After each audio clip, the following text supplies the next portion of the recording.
TNT, Emmy Award-winning host, and he's got a new book out as well called Unscripted, The Unpredictable Moments That Make Life Extraordinary, available now in bookstores and on Amazon.com. He's one of our favorites. How you been, Ernie?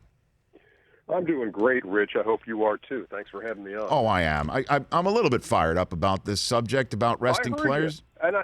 And I'm with you. It's embarrassing, man. Yeah, I mean, that is totally embarrassing for a team like Brooklyn to be resting anybody on the last night of the season. What are there? Did they book some non-refundable tickets? I mean, what's up? And I think you see this in different sports. I've seen it in baseball too. On that last week of the regular season, where you're calling a game and it might mean something to another team in terms of getting in, and you say, are they going to field a competitive team? I think you've got to look inside and say, look, I'm going to compete. I'm going to do whatever we can to win this game, even though it doesn't mean anything for us. We're going on vacation. I want to make it tough on that other guy. I want to make them earn it. But, man, that's lost on some teams. Well, I mean, maybe the game's in Chicago, so maybe we can get O'Hare aviation officials to drag the net players onto a plane, sort of reverse the polarity here. Oh, that's very good. Very, very, well, thank you, Ernie. Strong. But short of that, I mean, what is the solution? Because you know Adam Silver very well. He's a smart guy, and he really cares about this issue. What can be done here? I mean, I don't. You know what? I can't. And you can't legislate this. You can't tell them. You can't tell coaches who to play. You can't tell anybody that. But you can just appeal to them, and then it's got to be. Look, think of the fans. Think of just the spirit of competition, and and that goes. Look, I know what's going on here, and the fact that analytics is pointing out that, hey, our team is better when we rest this guy at this point and that kind of thing. And I see some of that, but I think the league has got to take a really good long look at this and say, in terms of resting players on marquee games, the schedule cannot be mucked up with back-to-backs right around that time. And that's got to kind of stand alone that week. So no back-to-back on a marquee game you want people to watch, so nobody sits. But as far as this goes, this just goes back to spirit of playing hard and competing. And if you're out of it and you're resting your best players for no stinking reason, then shame on you. Yeah, especially since, and I mentioned this yesterday, Ernie, I mean, with the association last summer needing to front load the conversation to all its fans, saying the regular season matters, despite the fact that Durant just created a monster super team, right? That the regular season matters. And now here we are going into the playoffs of a season where the regular season had most of its conversation in the last month taken up by the sitting of players. And now the last night where the 1 seed and the 8 seed in the Eastern Conference could be everybody sitting around watching it, and the level of importance for the regular season just got hammered down, like just hit the nail right on the head with a hammer, and teams are taking a knee. I just can't understand it, the sense of competition. Well, for teams that are going to the playoffs, I have a little more understanding of that, Rich. I can see, why did we risk having him get hurt when we already had a spot locked up or that kind of thing.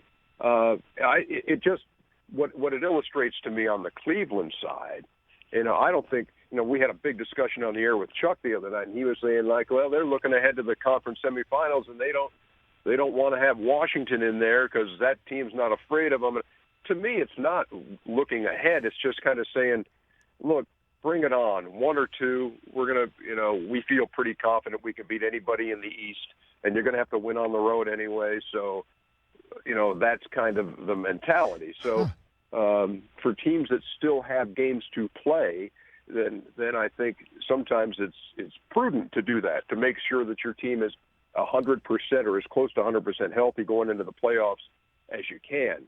But now when you've been eliminated and you've got a chance to play spoiler and you're sending the JV out, that shouldn't happen. Interesting. I'm, as you know how I feel about your show Inside the NBA. I try to catch it whenever I can, but I miss that. So you're saying that Charles says that the Cavs are able to look at the way the bracket goes and say, we would prefer to let the Celtics deal with Washington, not us. Let Boston knock out the team that we're most concerned with. And if they do somehow Washington advance to the conference finals, we still have home court after them. Let's rest LeBron. Take a knee on the 1 seed. Doesn't matter. That's essentially the way he's looking at it. Yeah, he was saying it was that. And of course, there was a variety of opinion on the set. And yes. I think most of it was no. I think the message it sends is doesn't matter to us if we're 1 or 2. We're going to beat everybody. And so, it would surprise me if Cleveland was overly concerned with the prospect of facing the 4 seed, which that's Chuck's opinion. And that's the great part of the show, Rich, is that we can have those kind of water cooler. Does anybody have water coolers anymore? That's a great question. But that's water cooler conversation, coffee maker conversation. Well, it's not just water cooler. It's a water heater too. You get your hot water from that device as well. This is true. 21st century type stuff. Ernie Johnson here on the Rich Eisen Show and TNT, exclusive home to more NBA playoff games than any network, beginning with a triple header on Sunday. The 16th of April. So I can't wait for Oklahoma City and Houston, right? Especially since this is the MVP conversation that everyone's been bandying about for a month. That's the first round series, right? Wouldn't you say? Yeah. Oh, yeah. We're looking forward to. That's the one that, without question. And but the West has some pretty good matchups now. Golden State, Portland won't be bad, right? But I think the one everybody wants to see, obviously, Oklahoma City and Houston, and rightly so. And they played some great tight games, like decided by 2 or 3. 3 of them were decided by 2 or 3, and then the last one was like 137-125 shootout. No, it's going to be a great series. Yeah, I can't wait for that. Clippers in Utah. And then the Clippers are going to, we're all assuming if they advance. Utah, as we all know, is a very tough team all year. They would have to deal with Golden State. And, it's funny, 2 years ago, right around this time, the Jet was on our set here, Ernie, and he said that if the Clippers didn't win it all that year, that they'd break up the Big Three, and yet the Big Three is still sitting here 2 years later. Is it a very large window that's been closing gradually, but right? It's still open, yeah. But that is the sense of things, I think, now for real this time. One would think. I think so too. Yeah, with the impending free agency and that kind of thing. So yeah, but I still don't. I don't think anybody out there's got what it takes to beat Golden State 4 times. It's going to be really tough to do that. Tell me about your book here, Unscripted: The Unpredictable Moments that make life extraordinary. Why'd you write it, Ernie?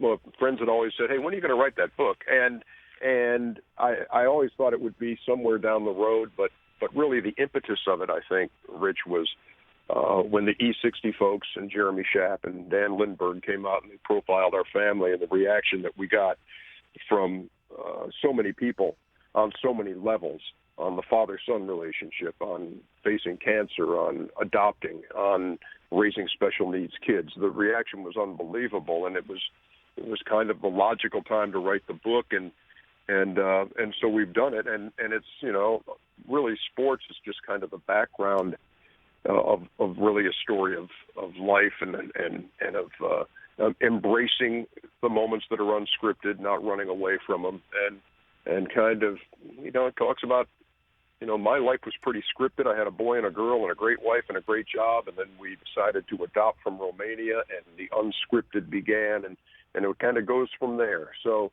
no, it's been unbelievable and a thrill to write it and to see it in print and hold it in your hand. It's been a very satisfying period of my life. And then how do you go about your business when you do get that unscripted moment, Ernie? And I'm just curious, for a lot of fans out there who do respond to your story and did see that E60 and should get this book, how do you go about your process of doing the right thing when the unscripted hits you, Ernie? What I've found, and the stories that I tell in the book are that those look, I never would have scripted cancer into my life, Rich. I never would have scripted muscular dystrophy into Michael's life, but I see where that took me in that chapter, that unscripted chapter, where it's taken me, where it's taken Michael, and the people we've met and the opportunities it's given us, and that's where we embrace the unscripted. So, and part of the thing too is just, I've got this incredible family. I got these, 6 kids, 4 adopted,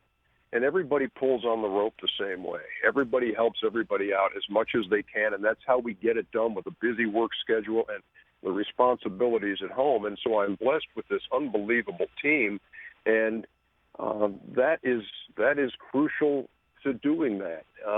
Look, our place, it's a circus, but at least I get in free. Well, look, congrats on the book, Unscripted, The Unpredictable Moments That Might Make Life Extraordinary, available now in bookstores and obviously online near you. And then you're going to get the exclusive home of the NBA Eastern Conference Finals. Do you think when we get there, Ernie, we will be talking about the Cavs taking a knee on a 1 seed and while you're starting it off in Boston or potentially finishing it there? You think we're going to have that conversation? Sure, I think we may be having that conversation. It certainly seems like, well, I don't know. I mean, I don't know if we're going to be in Boston, man. I don't know. I think maybe this all plays out just the way Washington or the way Charles, LeBron and those guys are looking at it. No, the way Charles is looking at it. The way Charles is looking at it. Perhaps, again, we'll be bowing down to the philosophy of Sir Charles. All right. And, Ernie, thanks for coming on. Appreciate it. We'll see you soon. It's always a pleasure, man. Have a great day, man. You bet. Same to you. At Turner Sports EJ. The Rich Eisen Show, weekdays at noon Eastern on Audience.